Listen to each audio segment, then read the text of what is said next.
तो हेलो दोस्तों, कैसे हैं आप लोग। आशा करता हूँ आप लोग बहुत अच्छे होंगे।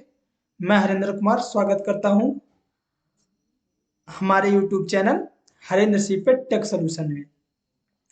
तो दोस्तों, बहुत दिनों बाद हम लोग मिल रहे हैं, लगभग 3 हफ्ते बाद।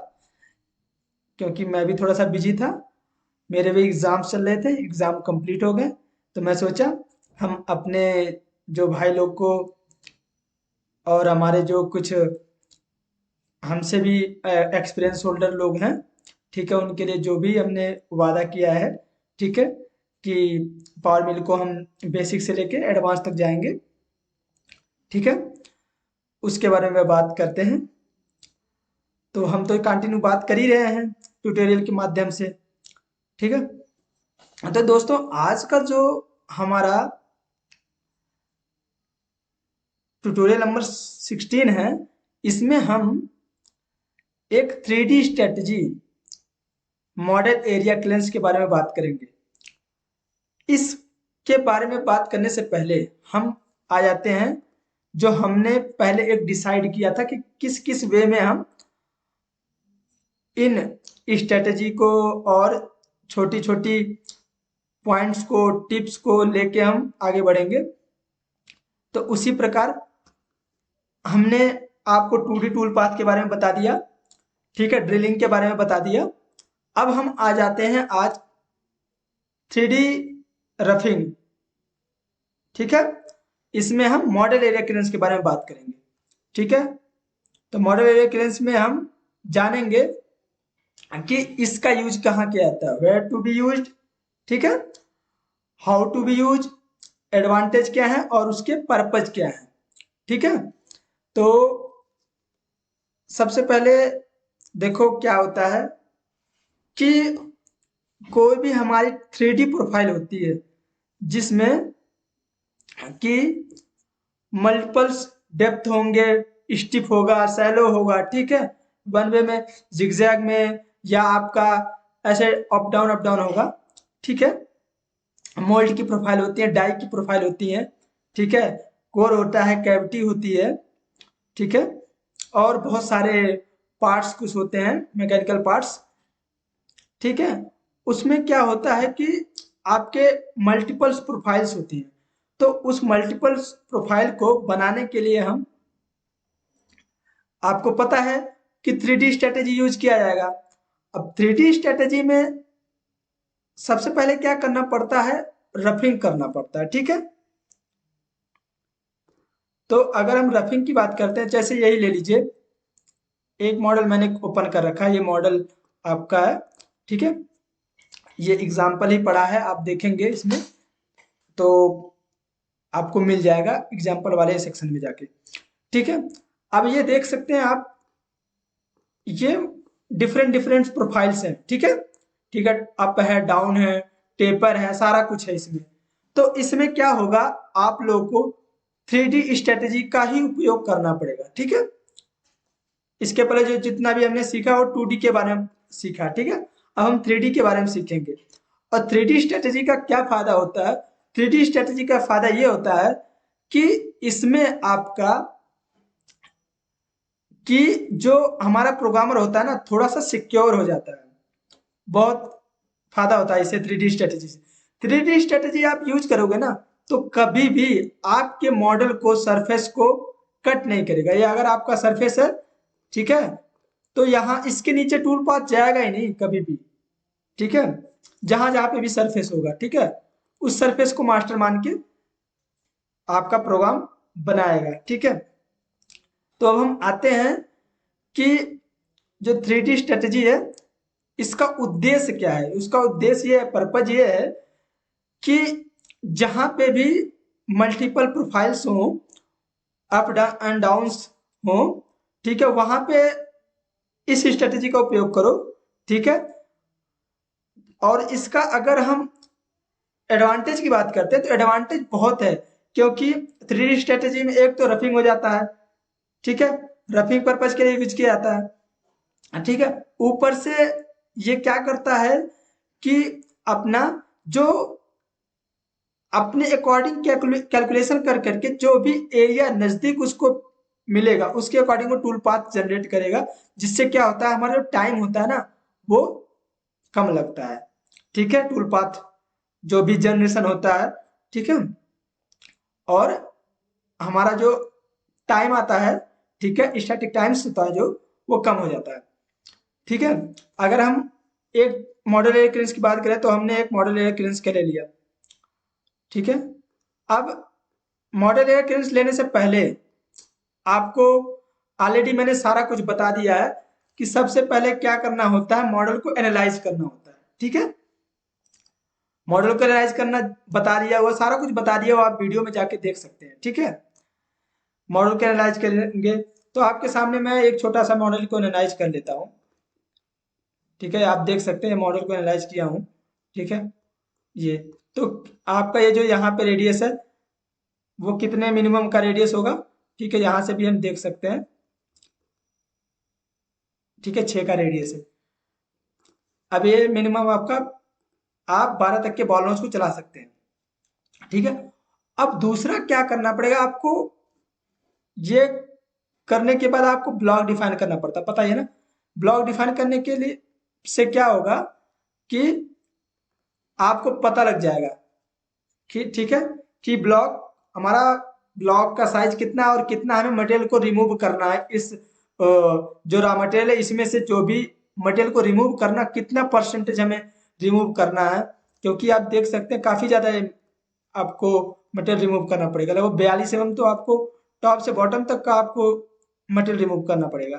ठीक है, तो सारा कुछ मैंने ऑलरेडी बता रखा है आपको, ब्लॉक से कैसे कैलकुलेट करते हैं और आपका, ठीक है, वर्क प्लेन कैसे लगाते हैं, 4-5 प्रकार तक की बता रखा हूँ। आप वीडियो को देखोगे आपको पता लग जाएगा। ठीक है, और अगर आप देखोगे ना तो आप क्या करो, आपको लगता है तो सिंपल से आप, मैंने ना ये बता रखा है आपको, जो हमारा यूट्यूब चैनल है उस पर विजिट करोगे ना तो आपको ऑलरेडी, ठीक है, ये आप यूट्यूब स्टूडियो पे जाऊंगा मैं जब, तो आपको दिखा देता हूँ एक सिंपल वे में आपको कंटिन्यू मैंने, ठीक है,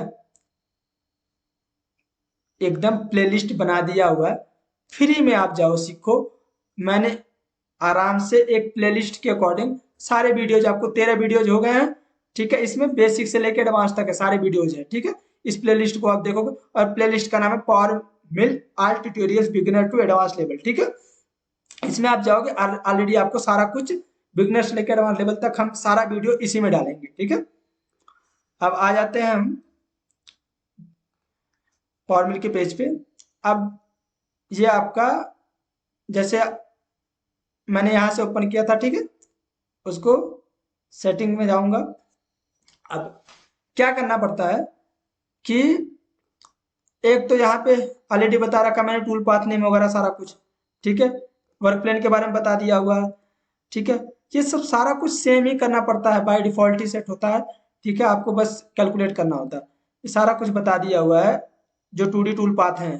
ठीक है, 2D tool path 3D tool path में जो ऑप्शंस होते हैं लगभग सेम ही है। ठीक है, आपको बस थोड़ा सा डिफरेंस है। मशीन टूल भी सेम ही था, आपको ये भी लिमिट्स का भी था। ठीक है, लिमिट्स में भी क्या था कि आपको जहां पे भी बाउंड्री बनाना है, बाउंड्री के अकॉर्डिंग आप टूल पाथ क्रिएट कर सकते हैं। जिस जिस एरिया में आपको बाउंड्री बना के प्रोग्राम बनाना है वो बना सकते हैं आप। ये आपका था। ठीक है, अब मॉडल एयर क्लियरेंस में क्या है, यहाँ पे आपको देखने वाली चीज है। ठीक है, इसमें क्या होता है, यहाँ पे ऑफसेट, यहाँ पे ऑफसेट ऑल होना चाहिए। ठीक है, ऑफसेट ऑल इसलिए होना चाहिए कि जहां पे भी आप इसका ये देखेंगे, आप यहाँ पे आपको पूरा पता लगेगा, यहाँ पे भी आपको स्टाइल पता लगेगा। ठीक है, ऑफसेट ऑल होना चाहिए। ठीक है, अब आपका ये जो कट डायरेक्शन में आपके ऊपर आप क्लाइम रख सकते हो, कैसे किस प्रकार है। मैं तो ये कहूंगा कि आप यहाँ पे इसको क्लाइम करो और एनी करो। यहाँ से क्या हो कि अपने अकॉर्डिंग सॉफ्टवेयर कम टाइम जहां से पिक कर सके उसको कोशिश करे प्रोग्राम बनाने के लिए। ठीक है, यहाँ पे एनी रखो। और ये टोलरेंस, टोलरेंस रफिंग हमें करना है तो 10 माइक्रोन रख लो। ठीक है, अगर आप और कम टाइम बचाना चाहते हो तो ज्यादा टोलरेंस रख लो, 15-20 माइक्रोन का रख दो। ठीक है, अब जैसा कि आपको पता है ये होता, ये आपका थिकनेस है, ये एक्स में है, ठीक है, ये जेड में है, ये एक्स वाई दोनों में है, ये जेड में है, ठीक है। तो आपको पता है रफिंग करने के बाद जब हम रफिंग करते हैं उस टाइम हम फिनिशिंग करने के लिए कुछ मटेरियल छोड़ते हैं, वो आपका यहाँ पे मटेरियल आ जाएगा, ठीक है। मैंने 0.5 का मटेरियल छोड़ दिया एक्स वाई में और 0.25 जेड में छोड़ दिया, ठीक है। अब ये स्टेप ओवर आ गया। स्टेप ओवर मैंने क्या किया, 25 का कटर लिया हुआ है, ठीक है, यहाँ लिख देता हूं मैं आपको, ठीक है, 25 का बुलनोज, ठीक है, 25 का बुलनोज हो गया। अब 25 के बुलनोज के हिसाब से 12.25 आपका हाफ हो जाएगा, बट हम थोड़ा सा एक्स्ट्रा लेके चलेंगे क्योंकि हम रफिंग कर रहे हैं, ठीक है। डेप्थ आपका डेप्थ आपका 0.3 का मैंने दे दिया, ठीक है, 0.25 0.3, ये आपके ऊपर, आपका कटर और आपका जो भी मटेरियल है, जिस भी मटेरियल पे आप वर्क करोगे उसको अकॉर्डिंग होगा सारा कुछ, ठीक है। डेप्थ आपका, स्टेप ओवर, थिकनेस रखना है। अब अगर आपको हार्ड मशीनिंग करनी है तो हार्ड मशीनिंग के लिए मटेरियल रखना पड़ता है पहले, ठीक है, पता ही है। तो वो सारा कुछ आप अपने अकॉर्डिंग कर सकते हैं। उसके बाद ऑफसेट, ऑफसेट में ये आपका यहाँ ऑलरेडी मैं बता रखा है, यहाँ से क्लिक को हटाकर यहाँ पे आउट डायरेक्शन, जिस डायरेक्शन से आपको अप्रोच करवाना है कटर को वो आप करवा सकते हैं। मैंने आउटसाइड इन किया है, ठीक है। उसके बाद स्टेप कटिंग में भी कुछ नहीं करना है, वॉल सेटिंग में भी कुछ नहीं करना है, इनमें कुछ भी करने की जरूरत नहीं। यहाँ पे आप एरिया भी कर सकते हो, लेबल्स भी कर सकते हो। एरिया करने से क्या होता है, एरिया में क्या होता है, एरिया वाइज वो मशीनिंग करता है, ठीक है।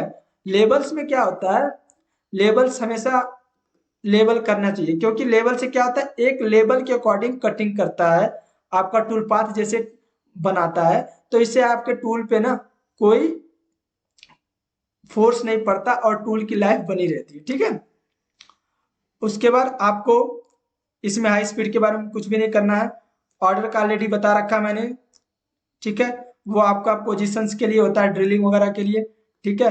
अप्रोच में भी कुछ आपको अगर चाहिए, आपको कहीं एक पर्टिकुलर एरिया जैसे आपको अप्रोच कराने का, ठीक है, वो आप अप्रोच के अंदर डाल सकते हो, ठीक है। ऑलरेडी मैंने बता रखा है यहाँ से सारा कुछ, ठीक है, वीडियोज में। अगर ये आपका थिकनेस वेरिफिकेशन, ऑटोमेटिक वेरिफिकेशन में थिकनेस में वही सेम, यहाँ पे जो डालोगे आपको वो चीज यहाँ पे वेरीफाइड होता है, ठीक है, ठीक है। आप देख सकते हैं 0.5 0.25, ठीक है, आप 0.5 0.25, ठीक है। कटर कंपनसेशन में भी सेम, कुछ नहीं करने की जरूरत है। आप यहाँ पे रैपिड मूवमेंट में आओ और यहाँ पे वर्क प्लेन एक्टिवेट करो है जो, उसको करो। और ठीक है, यहाँ पे आपको सेम वही कि आपको किस एरिया में यहाँ पे आपको दिखा रहा है कि यहाँ से दूसरी जगह पे जाने के लिए ये आपका सेफेड है, रैपिड मूव हाइट्स जो होते हैं उसके लिए यूज किया जाता है, ठीक है। तो आपको पता है कि आपने कहाँ क्लैंप लगाया है। वैसे इसमें पूरी टोटल मशीनिंग करनी है तो आपको इसको फिक्चर पे ही क्लैंप करना पड़ेगा, तो आप यहाँ पे पूरे पे मशीनिंग कर सकते हो, कोई दिक्कत नहीं है। तो यहाँ पे आपको कमी रखना चाहिए, कोई दिक्कत नहीं, ठीक है। और उसके बाद आप लीड एंड लिंक्स में आ जाते हैं। लीड एंड लिंक्स में आपको मैंने लीड के बारे में ऑलरेडी बता रखा है। जब कभी भी हम रफिंग का उपयोग करेंगे, रफिंग में हम क्या करेंगे, रैंप का उपयोग करेंगे, ठीक है। उसके बाद मैंने रैंप कर दिया, ठीक है। स्टार्ट एंड पॉइंट वही ब्लॉक सेंटर शेप और लास्ट पॉइंट सेंटर शेप, जिससे हमारा ये बाय डिफॉल्ट भी होते हैं, सारी चीज maximum by default he set होता है। पावर मिल में ये फायदा है कि आपने एक बार कोई सेटिंग कर दी ना, या बाय डिफॉल्ट जो सेटिंग्स है उनको आपने छेड़ा नहीं, तो गारंटी है कभी भी आपका प्रोग्राम गलत नहीं बन सकता, ठीक है। स्पीड फीड कर दिया और कैलकुलेट कर दो, सिंपल सा, ठीक है। कैलकुलेट हो रहा है हमारा प्रोग्राम। और इससे क्या होगा, आपका जो ये मॉडल है, मॉडल का रफिंग हो जाएगा, इस मॉडल का रफिंग हो जाएगा। जहां जहां पे भी ये 25 का बुलनोज जा सकेगा वहां तक ये रफिंग कर देगा, ठीक है। रफिंग कर देगा, तो रफिंग करने के बाद आपको रेस्ट रफिंग की जरूरत पड़ेगी। रेस्ट रफिंग के बाद आपको फिर फिनिशिंग की जरूरत पड़ेगी, सेमी फिनिशिंग की जरूरत पड़ेगी, सारा कुछ जरूरत पड़ेगा। तो इसके बाद जो हमारा वीडियो होगा ना, वो हमारा मॉडल रेस्ट एरिया क्लियरेंस के ऊपर होगा। ठीक है, तो आप इस मॉडल एरिया क्लियरेंस स्ट्रेटेजी को आप बनाओ प्रोग्राम। ठीक है, और देखो अगर कोई दिक्कत आ रहा है आपको तो कमेंट सेक्शन में कमेंट करो। और ऑलरेडी मैंने व्हाट्सएप नंबर ऑलरेडी सबको यहाँ पे शो कर रखा है। ठीक है, तो आप मैसेज कर सकते हो कभी भी, कोई दिक्कत नहीं। जैसा कि आप देख सकते हैं ये प्रोग्राम बन गया, ये बड़ा मॉडल है। ठीक है, आप देख सकते हैं काफी बड़ा मॉडल है ये, किसी मोल्ड या आपका ये मोल्ड ही है हमारा। ठीक है, ये आप अगर इसका सिमुलेशन देखते हैं तो सिमुलेशन आ जाते हैं, जैसा आपको ऑलरेडी बता रखा मैंने सिमुलेशन कैसे देखा जाता है ना। अगर आप ये भी नहीं देखे हैं तो ऑलरेडी पीछे बैक वीडियो को देख सकते हैं आप। ठीक है, यहाँ पे फिर डायरेक्शन कर देते हैं और यहाँ पे जाके हमने ये बनाया 25 का बुल नोट। ठीक है, ये आपका स्पीड। अब आप देखेंगे कि ये आपका रफिंग कर रहा है। ठीक है, रफिंग कंप्लीट हो जाएगा।